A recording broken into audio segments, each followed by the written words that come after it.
Hello friend, welcome to my YouTube channel coffee. Series की तीसरी कहानी है और ये मेरा पर्सनल फेवरेट पार्ट है इस पूरी सीरीज का। ये मेरा पर्सनल फेवरेट पार्ट क्यों है, इसका जवाब मैं आगे आपको इस वीडियो में दूंगा। सारी कहानी शुरू होती है अमेरिका के वॉशिंगटन राज्य के सिएटल शहर से। हम देखते हैं कि एक होटल से एक रायली नाम का लड़का वहां से बाहर निकलता है, लेकिन काफी बरसात आ रही होती है और उसे पता चलता है कि उसके आसपास कोई है जो उसे नुकसान पहुंचाना चाहता है। वो वहां से भागता है और अपनी जान बचाने की कोशिश करता है, लेकिन थोड़ी ही देर में हम पाते हैं कि एक वैम्पायर उसे पकड़ लेता है और उसके हाथ पर काट जाता है। उसके हाथ पर काट जाने की वजह से उस वैम्पायर का जहर रायली के अंदर बह रहा होता है और उससे काफी दर्द हो रहा होता है और ये सीन यहीं पर खत्म होता है। अगले सीन में हम देखते हैं कि एक गार्डन के अंदर बेला स्वान और एडवर्ड बैठे होते हैं।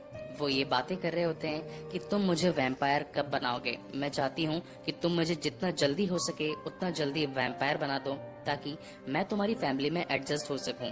लेकिन एडवर्ड उसे वैम्पायर बनने के लिए मना करता है और वो कहता है कि वैम्पायर बनना एक अच्छी बात नहीं होती, क्योंकि पिशाचों को हर वक्त खून की जरूरत पड़ती रहती है और उन्हें लोगों को मारना पड़ता है। इसलिए मैं नहीं चाहता कि मैं तुम्हें एक दरिंदा बना दूं। यहाँ से सीन चेंज होता है और हम देखते हैं कि एडवर्ड बेला को कार में बैठाकर उसे उसके पिता के पास छोड़कर आता है। लेकिन हमें ये पता चलता है कि चार्ली, जो कि बेला के पिता हैं, उनके पास में रायली का मिसिंग केस आता है। एडवर्ड बेला से कहता है कि उसने बेला की फिनिक्स शहर की 2 टिकटें परचेज कर ली है। वो चाहता है कि ग्रेजुएशन से पहले बेला एक बार अपनी माँ से जरूर मिल ले, क्योंकि ग्रेजुएशन के बाद में शायद वो अपनी माँ से मिल पाए या नहीं, इसलिए वो 2 टिकटें फिनिक्स शहर की वहाँ से परचेज कर लेता है। उसके पिता चार्ली भी इस बात पर काफी खुश होते हैं कि आखिर एडवर्ड को बेला की काफी फिक्र है। वहाँ से एडवर्ड और बेला फिनिक्स शहर में बेला की माँ के पास जाते हैं। उसकी माँ बेला को पाकर काफी खुश होती है और साथ ही वो ये देखती है कि एडवर्ड एक काफी अच्छा लड़का है जो बेला के लिए सही रहेगा। उसके बर्थडे गिफ्ट के लिए वो अपनी बेटी को एक ब्लैंकेट देती है और उसे बताती है कि ये ब्लैंकेट मैंने काफी चुनिंदा कपड़ों के साथ में उसे चुन चुन कर बनाया है। आई होप कि तुमको ये ब्लैंकेट काफी अच्छा लगेगा। इस बात से खुश होकर बेला अपनी माँ को गले लगा लेती है। अगले सीन में हमें पता चलता है कि पूरी कार्लाइल फैमिली एक जंगल में होती है और उन्हें किसी दूसरे बुरे वैम्पायर के होने की आशंका होती है। वो सभी उसे ढूंढने के लिए उसके पीछे भागते हैं, लेकिन तभी हम देखते हैं कि वहाँ से भेड़ियों का इलाका शुरू हो चुका होता है और एक भेड़िया आकर एमिट को पकड़ लेता है और उसे वहीं गिरा देता है। साथ ही उसे ये कहता है कि ये इलाका भेड़ियों का है, तुम्हें यहाँ पर नहीं आना चाहिए। दूसरे सीन में हम देखते हैं कि बेला और एडवर्ड वापस से फोक शहर में आ चुके हैं और वो अपनी स्कूल पहुंचते हैं। जब वो स्कूल पहुंचते हैं तो वहाँ उन्हें जेकब मिलता है। जेकब को देखकर एडवर्ड को काफी गुस्सा आता है, क्योंकि वो जेकब ही है जो कि बेला का एक तरीके से काफी अच्छा दोस्त है और उसे पाने की बार बार कोशिश करता रहता है। एडवर्ड जेकब से आके पूछता है कि आखिर तुम यहाँ पर क्यों आए हो, तो जेकब उससे कहता है कि शायद तुम अपना समझौता भूल गए हो और तुम इस बेला को एक पिशाच में बदलने वाले हो। जब वो बेला का हाथ चेक करता है तो उसे पता चलता है कि अभी तक उसने बेला को पिशाच नहीं बनाया है, लेकिन फिर भी जेकब को एडवर्ड नहीं पसंद होता और वो कहता है कि मुझे बेला से कुछ बात करनी है। वहाँ पर बेला एडवर्ड से कहती है कि तुम टेंशन मत लो, मुझे कुछ भी नहीं होगा। जेकब हमेशा मेरा ख्याल ही रखता है और उसने मुझे हमेशा सपोर्ट ही किया है। अभी ये मुझसे मिलने आया है और मुझे इसके साथ जाने दो, तुम्हें मेरी फिक्र करने की कोई जरूरत नहीं। और वो वहाँ से एडवर्ड की आंखों के सामने जेकब के साथ गाड़ी पे बैठकर उसके साथ निकल जाती है। अगले सीन में हम देखते हैं कि जेकब बेला को लेकर एमिली के घर आया होता है और उसे पूरी फैमिली के साथ मिलवाता है। वहाँ पर जेकब के काफी दोस्त भी होते हैं और वो बेला को फिर से यहाँ पाकर काफी खुश होते हैं। वहीं बातों ही बातों में जेकब बेला से कहता है कि वो उससे प्यार करता है और वो नहीं चाहता कि वो एक पिशाच से शादी कर ले। वो ये चाहता है कि वो मुझसे शादी करे ताकि मैं जिंदगी भर उसका साथ दे सकूं और उसे एडवर्ड से ज्यादा प्यार दे सकूं। वहीं दूसरी तरफ हम देखते हैं कि रायली, जो कि अब एक वैम्पायर बन चुका है, वो बेला के घर पर आता है और उसके कपड़ों को सूंघने लगता है। तभी हम देखते हैं कि इस बात का पता एडवर्ड को चल जाता है और एडवर्ड भी बेला के घर पर आता है। जब वो बेला को घर पर पाता है तो उससे काफी चिंता होती है और एडवर्ड बेला से पूछता है कि यहाँ पर कोई आया था क्या। तो बेला कहती है कि नहीं, यहाँ पर कोई भी नहीं आया था। लेकिन एडवर्ड को एक तरीके से विजन्स आते हैं, क्योंकि एडवर्ड माइंड रीड कर सकता था, तो उसे पता चल जाता है कि इस घर में यहाँ पर कोई ना कोई जरूर आया था और वो बेला की खुशबू लेकर गया है। ये बात को वो कार्लाइल और अपनी पूरी फैमिली में डिस्कस करता है और उन्हें बताता है कि यहाँ पर जरूर कोई ना कोई एक बुरा वैम्पायर आया था जिसे बेला की तलाश थी। दूसरे सीन में हम देखते हैं कि सभी ये डिसाइड करते हैं कि हमें बेला की सुरक्षा करनी पड़ेगी। इस बात का पता एक्चुअली जेकब को भी चल चुका होता है, तो वो कहता है कि इसकी जिम्मेदारी मैं लूंगा, लेकिन एडवर्ड कहता है कि इसकी जिम्मेदारी मैं लूंगा। इन दोनों की लड़ाई के चलते बेला कहती है कि क्यों ना तुम बारी बारी से अपनी अपनी जिम्मेदारियां निभा लो। तभी कार्लाइल कहते हैं कि ठीक है, दिन में पिशाच पहरा देंगे और रात में भेड़िए पहरा देंगे। इसी के साथ में वो एक स्ट्रेटजी भी तय करते हैं, क्योंकि अगर वैम्पायर को बेला की खुशबू आ गई तो वो उसे कहीं से भी ढूंढकर मार देगा।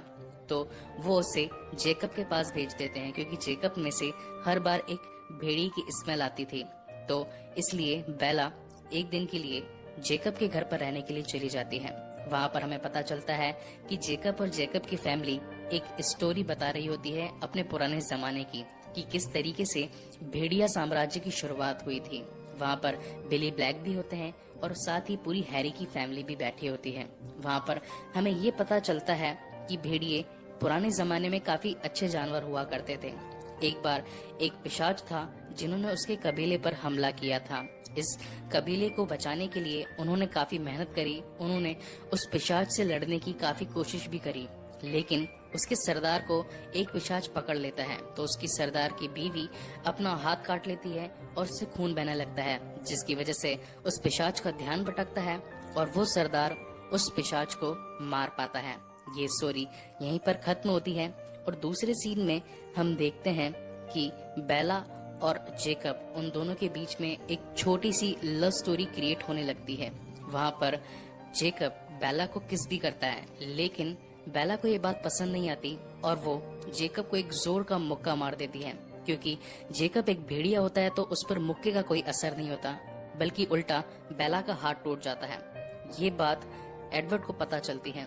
एडवर्ड इस बात पर काफी गुस्सा होता है और वो जेकब से लड़ने पहुंच जाता है और उसे कहता है कि आखिर तुमने ऐसा क्यों किया, जब तुम्हें कोई हक ही नहीं है तो तुमने बेला को किस कैसे किया। इस तुम्हारी करतूत की वजह से बेला का हाथ भी टूट गया। मुझे ये बात बिल्कुल भी पसंद नहीं आई। वहाँ से एडवर्ड बेला को लेकर अपने घर पहुँचता है।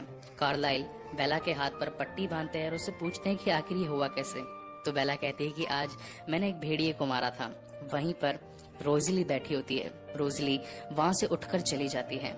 तो बेला उसके पास आती है और पूछती है कि आखिर तुम्हारी प्रॉब्लम क्या है। मैं जब भी तुमसे बात करने लगती हूँ या फिर मैं कहीं बैठी होती हूँ तो तुम्हें पसंद नहीं आता और तुम वहाँ से उठकर चली जाती हो। आखिर तुम मुझसे क्या चाहती हो, मुझे बताओ। तो रोजली बताती है कि अभी तुम एक इंसान हो, तुम्हारे पास एक चॉइस है पिशाच न बनने की। जब मैं जवान थी तब मेरे पास में कोई भी चॉइस नहीं थी। मैं एक बंदा जिसका नाम है लूशियन, उससे काफी प्यार किया करती थी, लेकिन लूशियन का चाल चलन काफी खराब था। एक दिन वो अपने दोस्तों के साथ बैठकर दारू पी रहा था। तब मैं वहाँ से जा रही थी तो उसने मुझे बुला लिया और मेरे साथ जबरदस्ती करने लगा। उसके सारे दोस्तों ने मेरे साथ जबरदस्ती करी और मुझे रोड पर मरने के लिए छोड़ दिया। तब कार्लाइल आए और उन्होंने मुझे बचाया और मुझे एक पिशाच बनाया। उसके बाद तो मैंने उन सभी से अपना बदला लिया और अंत में लूशियन को तड़पा तड़पा कर मारा। बेला को ये पूरी बात जानकर काफी हैरानी होती है। दूसरे सीन में हम देखते हैं कि सिएटल शहर में, जहाँ पर रायली एक वैम्पायर बन चुका था, वो अब और भी दूसरे लोगों को काट रहा है। उन्हें काट कर एक वैम्पायर की आर्मी बना रहा है। तभी हम देखते हैं कि वहाँ पर वॉल्टरी ग्रुप आता है और उसे रोकने की बजाय उसे और सपोर्ट कर देता है कि ठीक है, इसे बनाने दो। अब इसके पीछे रीजन यहाँ पर ये होता है कि वॉल्टरी परिवार को कार्लाइल परिवार बिल्कुल पसंद नहीं होता, क्योंकि जब एक बार वॉल्टरी ने एडवर्ड को उसके ग्रुप में शामिल होने के लिए कहा था तो एडवर्ड ने मना कर दिया था। यही रीजन था कि वॉल्टरी ग्रुप के कुछ लोग चाहते थे कि कार्लाइल फैमिली पूरी तरीके से खत्म हो जाए और एडवर्ड हमारे ग्रुप में शामिल हो जाए, लेकिन उनकी फैमिली के जिंदा रहते ये सब मुमकिन नहीं था। इसलिए वो ये सोचते हैं कि अगर ये काम ये नए वैम्पायर्स कर दें तो हमारा रास्ता साफ हो जाएगा। इस वजह से वो नए वैम्पायर्स जो भी रायली बना रहा था उन पर कोई भी नुकसान नहीं पहुंचाते और उन्हें उनका काम कंटिन्यू करने देते हैं। दूसरी तरफ स्कूल में एक ग्रेजुएशन प्रोग्राम होता है नॉर्मली हमारी इंडिया में तो यूनिवर्सिटी के अंदर ग्रेजुएशन होता है, लेकिन अमेरिकन में उनकी स्कूल के बाद ही उनका ग्रेजुएशन कंप्लीट हो जाता है। उस ग्रेजुएशन प्रोग्राम में हम देखते हैं कि बेला अब एक ग्रेजुएट हो चुकी है। इसी बात से काफी खुश होकर एलिस एक घर में पार्टी देती है, जहां वो अपने स्कूल के सारे फ्रेंड्स को इनवाइट करती है। रात को हम देखते हैं कि वहां पर जेकब भी आया होता है। जेकब बेला को एक की चेन गिफ्ट करता है, उसमें एक भेड़िया बना हुआ होता है और जेकब बताता है कि ये की चेन मैंने खुद अपने हाथों से बनाया है। वहाँ पर बेला और जेकब बातें कर ही रहे होते हैं, तभी एलिस को एक विजन आता है। उस विजन में उसे ये पता चलता है कि बुरे वैम्पायर्स ने बेला की खुशबू सूंघ ली है और वो बेला को मारने के लिए 4 दिन में आने वाले हैं। ये बात वो पूरी कार्लाइल फैमिली को बताती है। तब पूरी कार्लाइल फैमिली ये डिसाइड करती है कि अब हमें उनके खिलाफ उनसे लड़ने के लिए काफी अच्छी ट्रेनिंग करनी पड़ेगी। अगर हम ये ट्रेनिंग नहीं करेंगे तो वो आकर बेला को भी मार देंगे और साथ ही हम अच्छे वैम्पायर्स को भी मार देंगे। लेकिन तभी जेकब भी ये सारी बातें सुन लेता है और उन्हें कहता है कि मैं इसमें आप लोगों की मदद करना चाहता हूँ। मैं समझता हूँ कि नए वैम्पायर्स की तादाद ज्यादा है और वो आप लोगों पर हावी हो सकते हैं, इसलिए मैं भी बेला की सुरक्षा चाहता हूँ और मेरे सभी भेड़िए इस काम में आपकी मदद करेंगे। तभी वहाँ पर जैस्पर बताता है कि नए बने पिशाच काफी ज्यादा खतरनाक होते हैं, क्योंकि उनमें इंसानी खून भी होता है और साथ में पिशाचों का जहर भी होता है। इसलिए न्यू बॉर्न वैम्पायर काफी ज्यादा खतरनाक और काफी ज्यादा तगड़े होते हैं। उन्हें मारना इतना आसान नहीं होता। इसके लिए हमें कल से प्रैक्टिस करने की जरूरत है। अगले दिन हम देखते हैं कि एक बड़े से मैदान में पूरी कार्लाइल फैमिली और साथ ही सारे भेड़िए जमा होते हैं प्रैक्टिस करने के लिए। वो सभी काफी अच्छी प्रैक्टिस भी करते हैं एक दूसरे से लड़ने के लिए, साथ ही अपनी शक्तियों को इनहेंस्ड कैसे किया जा सके और उनके खिलाफ किस तरीके की स्ट्रेटजी बनाई जा सके, इसकी वो काफी कोशिश करते हैं। ये सारी चीजों को देखकर बेला काफी शॉक होती है और वो जेस्पर से आके पूछती है कि आखिर तुम्हें इन न्यू बॉर्न वैम्पायर्स के बारे में इतना कैसे पता है, तुम्हें इतनी नॉलेज कैसे है उनके बारे में कि उन्हें कैसे हराया जाए या हम कैसे जीत सकते हैं। तब वहाँ पर जेस्पर बेला को बताता है कि ये काफी साल पुरानी बात है। मैं एक स्पेनिश आर्मी में एक सैनिक था, वहाँ पर मुझे एक वैम्पायर ने काट लिया था। उसकी वजह से मैं एक वैम्पायर बन गया था और मैं उसी वैम्पायर के लिए काम करने लगा था। वो नए वैम्पायर्स की एक सैनिक जोड़ी बनाती थी और मुझे उन सभी का नेतृत्व करने के लिए कहती थी। इसी वजह से मुझे न्यू वैम्पायर्स को बनाने, उन्हें मारने, उनका खात्मा करने और उनसे लड़ने का काफी अच्छा नॉलेज है। वहाँ पर एलिस भी आ जाती है और एलिस और जेस्पर के बीच में एक किस होता है। वहाँ पर जेस्पर बताता है कि पहले मैं एक बुरा वैम्पायर था, लेकिन जब से एलिस मुझे मिली, मुझे जिंदगी जीने का एक नया नजरिया मिल गया। तब बेला को ये फील होता है कि शादी करना एक अच्छी बात होती है। इसकी वजह से हम अपनी लाइफ को थोड़ा चेंज कर पाते हैं। और वहीं दूसरी तरफ हम देखते हैं कि राइली को वैम्पायर बनाया होता है विक्टोरिया ने। विक्टोरिया वही शख्स थी जो कि ट्वाइलाइट के पहले पार्ट में अपने प्रेम यानी कि जेम्स के मरने पर एडवर्ड की फैमिली पर काफी गुस्सा होती है और वो ये चाहती है कि वो नए वैम्पायर्स की एक टीम बनाए, जिससे वो पूरी कार्लाइल फैमिली का खात्मा कर दे और साथ ही एडवर्ड के प्यार यानी कि बेला को भी मार दे। दूसरी तरफ हम ये देखते हैं कि एडवर्ड जेकब से कहता है कि तुम बेला को लेकर एक ऊंची पहाड़ी पर चले जाओ, ताकि उन पिशाचों को इसकी स्मेल ना आ सके और वो इसे ढूंढ ना पाए। इसलिए वो वहाँ से बेला को उठाकर एक सबसे ऊंची पहाड़ी पर जाता है। लेकिन क्योंकि एडवर्ड एक पिशाच होता है, एक वैम्पायर होता है, इसलिए वो पलक झपकते ही उस पहाड़ी की सबसे ऊंची चोटी पर पहुंच जाता है। हम देखते हैं कि रात को उस पहाड़ी पर बर्फीली हवाएं चल रही होती हैं, क्योंकि एडवर्ड एक वैम्पायर है तो उस पर उसका कोई असर नहीं होता और साथ ही जेकब एक भेड़िया है, उसका शरीर काफी गर्म है तो उसे भी उस बर्फीली हवाओं का कुछ ज्यादा इफेक्ट नहीं होता। लेकिन क्योंकि बेला एक इंसान है, वो उस ठंड में ठिठुर रही होती है। तभी वहाँ पर एडवर्ड आता है और उससे कहता है कि मैंने तुम्हें यहाँ पर लाकर बहुत बड़ी गलती कर दी है, मुझे तुम्हें इस मौसम में नहीं लेकर आना चाहिए था। लेकिन तभी वहाँ पर जेकब आता है और वो कहता है कि मेरा शरीर काफी गर्म है और मैं बेला को अपनी गर्मी दे सकता हूँ। लेकिन एडवर्ड को इस बात पर काफी गुस्सा आता है, क्योंकि एडवर्ड और जेकब दोनों ही बेला से प्यार करते होते हैं। वो झगड़ा कर ही रहे होते हैं, लेकिन फिर उन्हें बेला की फिक्र होती है। वो ये देखते हैं कि इन बर्फीली हवाओं में बेला काफी ठंड से ठिठुर रही होती है और ये वक्त लड़ाई झगड़ा करने का नहीं, बेला को बचाने का है, क्योंकि उन्हें बेला की काफी फिक्र होती है। इस वजह से बेला के ब्लैंकेट में जेकब सो जाता है और बेला को अपनी गर्मी देने लगता है। लेकिन क्योंकि जेकब एक भेड़िया है, इसलिए एडवर्ड को ये बात पसंद नहीं आती। एडवर्ड जेकब से कहता है कि तुम्हारा यहाँ पर होना एक्चुअली एक अच्छी बात ही है, मुझे टाइम पास करने के लिए भी कोई मिल जाएगा और साथ ही बेला की जान भी बच जाएगी। उन दोनों के बीच में काफी सारी बातें होती हैं। एक्चुअली दोनों एक दूसरे को कभी पसंद नहीं करते हैं। दोनों एक दूसरे से ये कहते हैं कि अगर तुम मेरे रास्ते में ना आते तो आज बेला मेरी होती, अगर तुम मेरे रास्ते में ना होते तो आज बेला मेरे साथ में होती। उनकी यही बातें होती है, लेकिन ये सारी बातें बेला आंखें बंद कर सुन रही होती है। बेला को ये पता चलता है कि उन दोनों को उसकी काफी फिक्र है। अगली सुबह हम देखते हैं कि एडवर्ड बेला को शादी के लिए प्रपोज करता है, लेकिन पीछे से बात जेकब सुन लेता है और वो बेला पर काफी गुस्सा होकर वहाँ से निकल जाता है। तो बेला एडवर्ड से कहती है कि तुम्हें जेकब के सामने मुझे प्रपोज नहीं करना चाहिए था, क्योंकि जेकब भी मेरा एक काफी अच्छा दोस्त है, उसने बुरे समय में मेरी मदद करी थी, इसलिए मुझे अभी जाकर उसे संभालना होगा। और वो भागकर जेकब के पास जाती है, क्योंकि जेकब को बहुत ही ज्यादा गुस्सा आ रहा था और वो अपने गुस्से को काबू नहीं कर पा रहा होता, इसलिए बेला कहती है कि मुझे किस करो। वो बेला को किस करता है और बेला को कहता है कि तुमने यहाँ पर काफी देर कर दी, इस किस में तुमने काफी देर कर दी। अगर ये तुम 6 महीने पहले कर देती तो आज एडवर्ड का नामो निशान नहीं होता, मैं तुम्हारे साथ होता और हम दोनों की शादी होती। दूसरी तरफ हम देखते हैं कि वहाँ पर रायली और उसकी पूरी टीम कार्लाइल फैमिली पर हमला करने के लिए तैयार होती है। दूसरी तरफ हम देखते हैं कि कार्लाइल फैमिली भी उनका इंतजार कर रही होती है ताकि वो जैसे ही आए और वो उन्हें मार सके। उन दोनों के बीच में एक मैदान में एक काफी क्लासिक फाइट होती है। दोनों आपस में एक दूसरे को मारने की कोशिश करते हैं। जैसा कि हमें पता है कि वैम्पायर्स को मारने के लिए उनका शरीर पूरा तोड़ना पड़ता है, या तो उनकी गर्दन तोड़ दो या उनके हाथ तोड़ दो। उन्हें तोड़ने के बाद में उन्हें जलाना पड़ता है, तभी जाकर एक वैम्पायर पूरी तरीके से मर पाता है। लेकिन हम देखते हैं कि थोड़ी देर में उन वैम्पायर्स की टीम कार्लाइल फैमिली पर हावी होने लगती है। उसी वक्त वहाँ पर जेकब और उसके दोस्त आ जाते हैं भेड़िए बनकर, और वो उन पूरी रायली की टीम का सफाया कर देते हैं। वहीं दूसरी तरफ हम देखते हैं कि एडवर्ड बेला के साथ में होता है उसकी सुरक्षा के लिए, लेकिन तभी वहाँ पर रायली आता है और रायली उसे मारने के लिए आगे बढ़ ही रहा होता है। तभी वहाँ पर एडवर्ड रायली को कहता है कि रायली, आखिर तुम मेरे ही शहर से हो, तुम यहाँ का चप्पा चप्पा जानते हो, तुम्हें बहकाया गया है। वहाँ पीछे से विक्टोरिया आती है और विक्टोरिया रायली से कहती है कि तुम मेरा प्यार हो, तुम्हें मेरे लिए बेला को मारना ही होगा। तब एडवर्ड कहता है कि ये सिर्फ तुमसे अपना काम निकलवाना चाहती है, ये तुमसे कोई प्यार व्यार नहीं करती है और तुम्हें एक कठपुतली बनाकर, एक मोहरा बनाकर उसके लिए यूज कर रही है।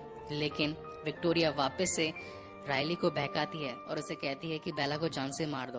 रायली बेला पर हमला करने के लिए आगे बढ़ता है और वो उसे मारने ही वाला होता है, उसमें एडवर्ड बीच में आ जाता है और रायली से लड़ने लगता है। तभी हम देखते हैं कि वहाँ पर जेकब का एक दोस्त भेड़िया बनकर आता है और वो रायली पर हमला कर देता है। तभी हम देखते हैं कि वहाँ से विक्टोरिया भागने लगती है, लेकिन एडवर्ड विक्टोरिया को ये कहता है कि उसे बेला को दूसरी बार मारने का मौका नहीं मिलेगा। अगर वो चाहे तो वो बेला को अभी मार सकती है, क्योंकि जिस तरीके से उसने जेम्स को मारा था उस वजह से अगर विक्टोरिया बेला को मारे तो उसका बदला पूरा हो जाएगा। ये सारी बातें एक्चुअली एडवर्ड विक्टोरिया को बहकाने के लिए कर रहा था ताकि वो भाग ना जाए वहाँ से। इस बातों पर गुस्सा होकर विक्टोरिया वापस से एडवर्ड के पास बेला को मारने के लिए पहुँचती है, लेकिन एडवर्ड उसे वहीं पकड़ लेता है और वो विक्टोरिया पर हमला कर देता है। लेकिन उसी बीच हम देखते हैं कि वहाँ पर रायली भी आ जाता है और एडवर्ड पर हमला करने लगता है। वो दोनों मिलकर एडवर्ड को पकड़ लेते हैं और उसकी गर्दन तोड़ने ही वाले होते हैं, लेकिन तभी बेला वहाँ खड़ी होकर ये सब कुछ देख रही होती है और उसे वो बिली ब्लैक की कहानी याद आती है कि किस तरीके से उन्होंने अपने कबीले को बचाया था। इसलिए वो पास में पड़ा एक नुकीला पत्थर उठाती है और अपना हाथ काट लेती है। हाथ काटने की वजह से उसका खून बहने लगता है और रायली को खून की खुशबू आती है और वो डिस्ट्रैक्ट हो जाता है। उसके डिस्ट्रैक्ट हो जाने की वजह से एडवर्ड को उसे मारने का टाइम मिल जाता है और वो वहाँ से विक्टोरिया को मार देता है जान से। दूसरी तरफ हम देखते हैं कि जेकब का फ्रेंड जो कि सिड एक भेड़िया है, वो भी रायली को वहाँ से जान से मार देता है और वो बताता है कि सारी कार्लाइल फैमिली उस मैदान में तुम्हारा इंतजार कर रही है। बेला और एडवर्ड जैसे ही वहाँ पर पहुँचते हैं तो वो पाते हैं कि विक्टोरिया की टीम भी वहाँ पर आई होती है और वो उस पूरी कार्लाइल फैमिली को कहती है कि आखिर ये झगड़ा हुआ कैसे, इन बुरे पिशाचों और तुम में आखिर ये फाइट हुई कैसे। तो वो बताते हैं कि विक्टोरिया एक बुरी वैम्पायर थी और उसने बेला को मारने के लिए न्यू बॉर्न वैम्पायर्स का फायदा उठाया और वो हमसे लड़ने के लिए आए थे, लेकिन हमने उन सभी का खात्मा कर दिया। वहाँ पर जेन कार्लाइल फैमिली से कहती है कि वॉल्टरी ने तुम्हें कहा था कि जितना जल्दी हो सके बेला को एक पिशाच बना दो, लेकिन तुमने अभी तक उसे नहीं बनाया है। तब वहाँ पर कार्लाइल कहते हैं कि डेट फिक्स हो चुकी है, वह है 13 अगस्त। हम बेला को एक वैम्पायर में बदल देंगे। ये बात सुनकर वो वहाँ से चले तो जरूर जाते हैं, लेकिन ये बोलकर जाते हैं कि वॉल्टरी तुम्हें दूसरा मौका नहीं देगा। और दूसरी तरफ हम देखते हैं कि बेला और एडवर्ड वापस से एक बगीचे में हैं और वो बातें कर रहे होते हैं कि किस तरीके से वो अपने फ्यूचर की प्लानिंग करेंगे, क्योंकि अब डेट फिक्स हो चुकी है 13 अगस्त जब वो शादी करेंगे। और एडवर्ड बेला से कहता है कि हमारी शादी होगी, हमारा हनीमून होगा, उसके बाद ही मैं तुम्हें एक वैम्पायर बनाऊंगा। इस बात पर बेला काफी खुश होती है। एडवर्ड बेला को अपनी माँ की अंगूठी देता है और उसे वहीं प्रपोज करता है। इसी के साथ ये मूवी यहीं खत्म होती है। गाइस, आपको ये कहानी कैसी लगी प्लीज मुझे लाइक और कमेंट करके जरूर बताएं।